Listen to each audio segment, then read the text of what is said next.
सभी को नमस्कार। आज हम लोग अजंता की गुफाएं विषय पर चर्चा करेंगे। अजंता की गुफाओं में हमें शुंग, सातवाहन, वाकाटक, चालुक्य, कुषाण और गुप्तकालीन संस्कृतियों का संगम दिखाई देता है। विंध्याचल पर्वत श्रृंखला में अजंता की गुफाएं स्थित हैं। महाराष्ट्र में जलगांव से 61 किलोमीटर दूर, औरंगाबाद से उत्तर में 106 किलोमीटर की दूरी पर, तो बम्बई से 420 किलोमीटर, दिल्ली से 1120 किलोमीटर की दूरी पर फरदपुर गांव है।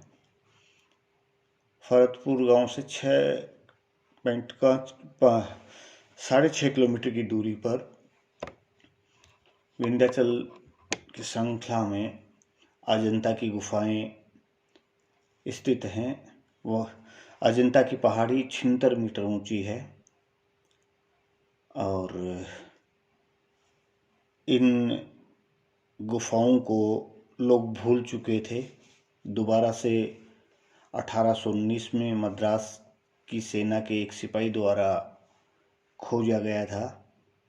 उसके बाद में जेम्स फर्ग्यूसन, जे बग्रिस, जे जिग्रिफ्स, जी याजदानी, डेडी कोशाम्बी, एस.एन. दास, ई.वी. हवेल इत्यादि विद्वानों ने वहाँ पे काम किया और अजंता की विशेषताओं को दुनिया के सामने लाने का महत्वपूर्ण कदम उनके द्वारा उठाया गया।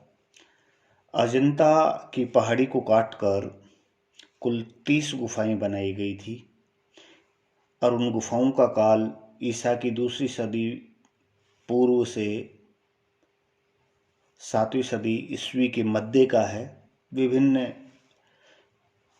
कालों में या सदियों में इन गुफाओं का निर्माण हुआ।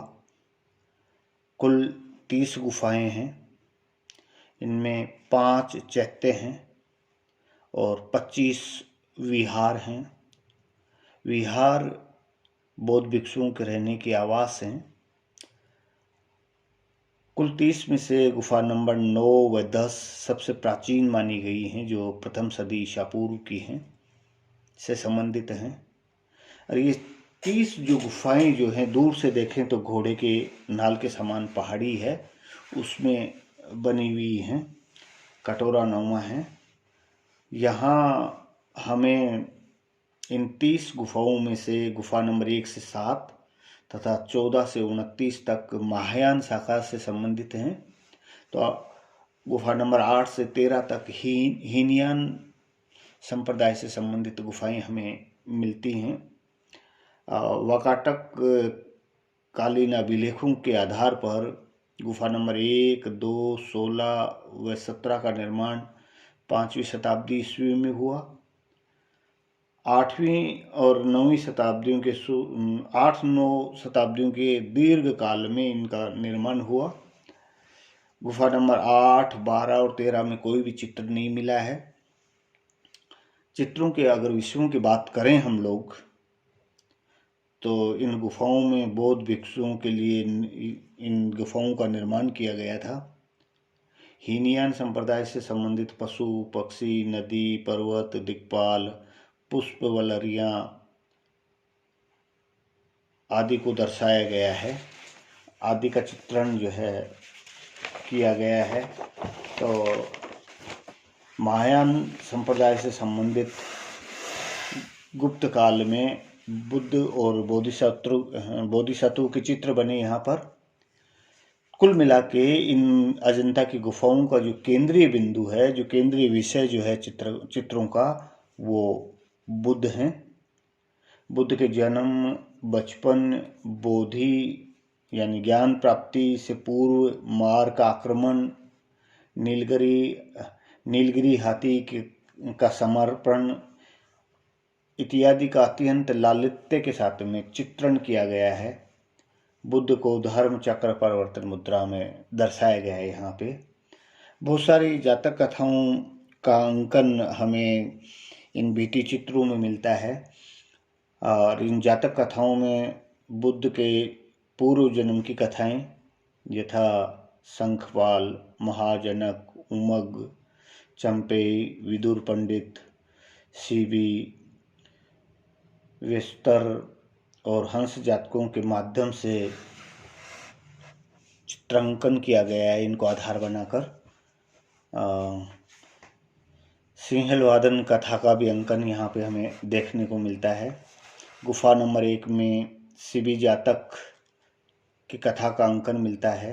इसमें एक कृषका एवं पीड़ा से विहील एक सुंदरी का चित्रण है, जिसकी विरह वेदना को कई सखियों द्वारा दूर करने का प्रयत्न किए जाते हुए दिखाया गया है। बहुत ही सुंदर चित्र बनाया गया है। शंखपाल जातक में मगध के राजा नागराज शंखपाल से वार्ता करते हुए दर्शाए गए हैं और शंखपाल के पीछे कुलीन महिलाएं बड़ी मोहक मुद्रा में दिखाई गई हैं। विदुर पंडित जातक कथा में विदुर पंडित की सवारी का मनोहर दृश्य जो है अंकित किया गया है। एक कृष्ण वर्ण हस्ती के ऊपर सवार दिखाया गया है। उनके पार्श्व में घोड़ों पर सवार कई आकृतियां बनी हुई हैं। इनके आगे नंगी तलवारें लिए पदाती सैनिकों का एक जत्था चल रहा है। बहुत ही महत्वपूर्ण दृश्य है ये भी अपने आप में। 9वीं गुफा में हमें गुप्तकालीन चित्र देखने को मिलते हैं। तो 10वीं गुफा में 6 दंत जातक कथा का अंकन किया गया है। हाथियों को अनेक क्रीड़ाओं में मगन दर्शाया गया है। एक चित्र में एक हाथी अजगर के मुंह से छुटकारा पाने के लिए प्रयासरत है, तो दूसरी ओर कई हाथी कमल वन में क्रीड़ा कर रहे हैं। सुंदर चित्रण है ये अपने आप में। बुद्ध के जीवन से संबंधित बहुत सारे दृश्य हमें देखने को मिलते हैं। जैसे गुफा नंबर 2 में जन्म संबंधी, बुद्ध के जन्म संबंधी कई चित्र अंकित किए गए हैं। राजमहल का दृश्य दिखाया गया है, जिसमें माया देवी सो रही हैं, उनके निकट 2-3 दासियां बैठी हैं और स्वप्न में श्वेत हाथी देख रही हैं। माया देवी को सपने में श्वेत हाथी दिखाई दे रहा है, जो गोल आकृति में दर्शाया गया है। ऐसे ही दूसरा जो चित्र जो है वो तुषित स्वर्ग में सिंहासन पर बैठे हुए बोधिसत्व को प्रस्तुत किया गया है और उसके दोनों सिंहासन के दोनों ओर मकर को अंकित किया गया है। इसमें बुद्ध का मुख जो है वो मुख बिल्कुल शांत मुद्रा में है और उनकी स्थिर दृष्टि चिंतन का भाव दर्शाती है। तीसरा चित्र जो मिलता है वो मार विजय का मिलता है। जब गौतम बुद्ध तव की प्राप्ति के लिए निकट आ गए तो कामदेव ने उन पर आक्रमण किया, उस दृश्य को अंकित किया गया है यहाँ पे।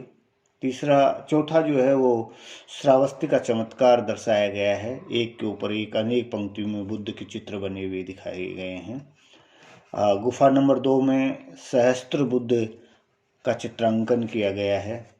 बहुत सारे बोधिसत्वों के चित्र हमें अजंता की गुफाओं में देखने को मिलते हैं, लेकिन गुफा नंबर 16 में सबसे महत्वपूर्ण चित्रांकन मिलता है। हम देखते हैं वहाँ पर एक मन्नासन राजकुमारी का चित्र अंकित किया गया है। इस चित्र में राजकुमारी को प्रसादन की म्लान पृष्ठभूमि में सुंदरी के भाव करुणा के अजस्त्र स्रोत बन गए हैं। ऐसे ही दूसरा नंद के वैराग्य की कथा का चित्रण किया गया है।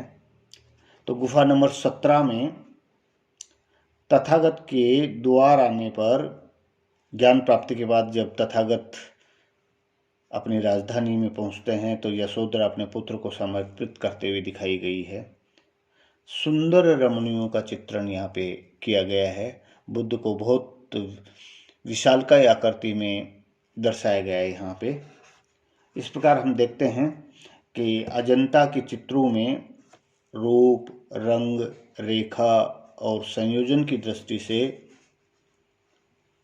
हम सर्वोत्कृष्ट मानते हैं।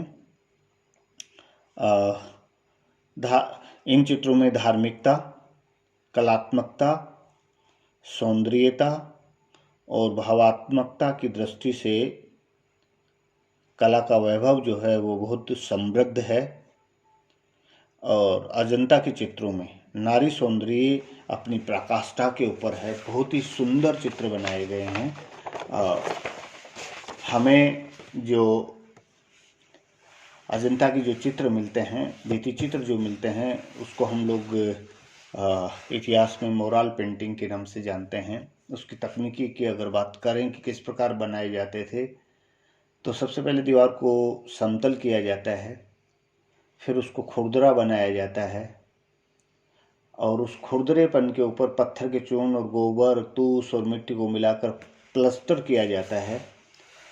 और दीवार की उससे क्या होगा कि वो जो दीवार की खुरदरी सतह जो है उसमें वो लेप जो है वो चिपक जाएगा, वो प्लास्टर चिपक जाएगा और उसके बाद में सतह को पुनः चिकना किया जाता है लेप करके।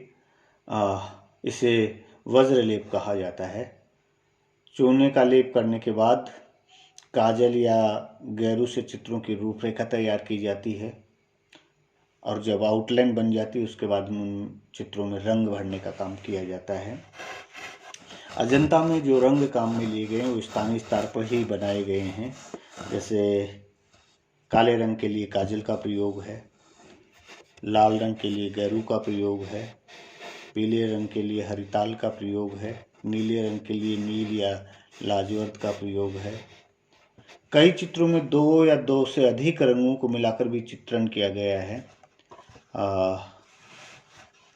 फ्रेस्को स्टाइल में चित्र बनाने के लिए नम सतह की ज़रूरत होती है, सूखी पृष्ठभूमि चाहिए, रंग उसमें सोख जाए। तो टेम्परा में रंगों में गोंद जैसी कई चीज़ें मिलाकर चित्रण किया जाता है। और इसी के साथ में आप सबको धन्यवाद।